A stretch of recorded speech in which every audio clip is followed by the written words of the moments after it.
ಮಹಾ ಉಪವಾಸದ ಪ್ರಾರಂಭ ದಿನಕ್ಕೆ ಸ್ವಾಗತ. ಈ ಪ್ರಾರಂಭ ದಿನದಲ್ಲಿ ಧ್ಯಾನಕ್ಕಾಗಿ ಪವಿತ್ರ ಯೋಹಾನನು ಬರೆದ ಸುವಾರ್ತೆ 2ನೇ ಅಧ್ಯಾಯ 1-11 ತನಕ ಇರುವಂತಹ ವಚನಗಳು. ಅದರ 11ನೇ ವಾಕ್ಯ. ಯೇಸು ಈ ಮೊದಲನೆಯ ಸೂಚಕ ಕಾರ್ಯವನ್ನು ಗಲಿಲಾಯದ ಕಾನ ಊರಿನಲ್ಲಿ ಮಾಡಿ ತನ್ನ ಮಹಿಮೆಯನ್ನು ತೋರ್ಪಡಿಸಿದನು. ಕಾನ ಎಂಬ ಊರು ಮದುವೆಯ ಮನೆ. ಯೇಸು, ಆತನ ತಾಯಿಯು, ಶಿಷ್ಯರು ಸಹ ಕರೆಯಲ್ಪಟ್ಟವರಾಗಿ ಸೇರಿರುವ ಸಂತೋಷದ ಅನುಭವ. ಔತಣವು ನಡೆಯುತ್ತಾ ಇರುವಾಗ ಮುಖ್ಯ ಪಾನಕವಾದಂತಹ ದ್ರಾಕ್ಷಾರಸವು ಮುಗಿದು ಹೋಯಿತು. ಸಂತೋಷದ ಮನೆ ಅವಕಾಶಕ್ಕೆ ಈಡಾಗುವ ಸನ್ನಿವೇಶ. ಈ ಸಮಯದಲ್ಲಿ ಯೇಸುವಿನ ಸಾನ್ನಿಧ್ಯವು ಆ ಕುಟುಂಬಕ್ಕೆ ಸಂತೋಷವನ್ನು, ಸಮಾಧಾನವನ್ನು ಪುನಃಸೃಷ್ಟಿಸುವಂತಹ ಅನುಭವದಲ್ಲಿ ನಡೆಸಿತ್ತು. ನೀರು ದ್ರಾಕ್ಷಾರಸವನ್ನಾಗಿ ರೂಪಾಂತರಗೊಳಿಸಿದ ಯೇಸು ಸ್ವಾಮಿ ಇದನ್ನು ವಿಶ್ಲೇಷಣೆ ಮಾಡುವುದು ಸೂಚಕ ಕಾರ್ಯದ ಪ್ರಾರಂಭ ಎಂಬುದಾಗಿ.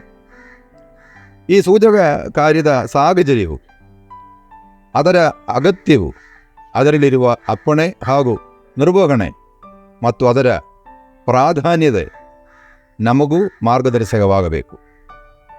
ಒಂದು ಕುಟುಂಬವು ಹಾಸ್ಯಕ್ಕೆ ಈಡಾಗುವಂತಹ ಸಂದರ್ಭದಲ್ಲಿ ಅಲ್ಲಿನ ಕೊರತೆಯನ್ನು ಅರಿತು ಅದನ್ನು ಪರಿಹರಿಸಲಿಕ್ಕೆ ಮುಂದಾಗುವ ತಾಯಿ ಮರಿಗಳು ಯೇಸುವಿನ ಮಾತಿಗೆ ತಮ್ಮನ್ನೇ ಸಮರ್ಪಿಸಿ ಕಲ್ಲಿನ ಬಾಣಗಳಲ್ಲಿ ಕಂಡದ ಮಟ್ಟಿಗೆ ನೀರು ತುಂಬಿಸಿದ ಸೇವಕರು.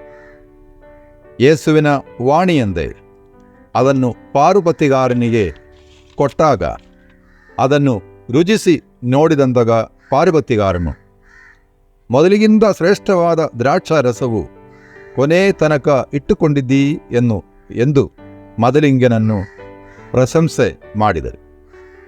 ಕರ್ತನಲ್ಲಿ ಪ್ರಿಯರೇ, ಈ ಮಹಾ ಉಪವಾಸದ ದಿನಗಳಲ್ಲಿ ನಾವು ನಮ್ಮನ್ನೇ ಶೋಧನೆ ಮಾಡುವ, ನಮ್ಮ ಸಾನ್ನಿಧ್ಯ ಇತರರಿಗೆ ಅವರ ಬಲಹೀನತೆಗಳ ಮಧ್ಯದಲ್ಲಿ, ಅವರ ಕೊರತೆಗಳ ಮಧ್ಯದಲ್ಲಿ ಅವರಿಗೆ ಸಮಾಧಾನವಾಗಲಿಕ್ಕೆ, ಅದನ್ನು ಪರಿಹಾರವಾಗಲಿಕ್ಕೆ ಸಹಾಯವಾಗುತ್ತದೆಯೋ, ನಮ್ಮ ಕ್ರಿಯೆಗಳು ಪರಿಪೂರ್ಣವಾದ ಸಮರ್ಪಣೆಯೊಂದಿಗೆ ಇದೆಯೋ, ದೇವರು ಕಾರ್ಯ ಮಾಡಲಿಕ್ಕೆ ಸಹಾಯವಾಗುವಂತಹ ರೀತಿಯಲ್ಲಿ ಇದೆಯೋ, ಶುದ್ಧೀಕರಿಸುವ, ರೂಪಾಂತರಪಡಿಸುವ ದೇವರ ಸನ್ನಿಧಿಯಲ್ಲಿ ನಮ್ಮನ್ನೇ ಸಂಪೂರ್ಣವಾಗಿ ಸಮರ್ಪಿಸುವ.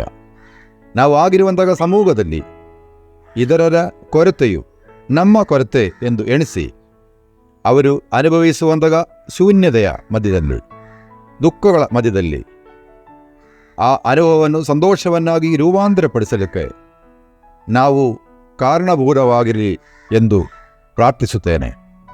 ತ್ರಿಯೇಕ ದೇವರು ನಮ್ಮನ್ನೆಲ್ಲ ಆಶೀರ್ವದಿಸಲಿ.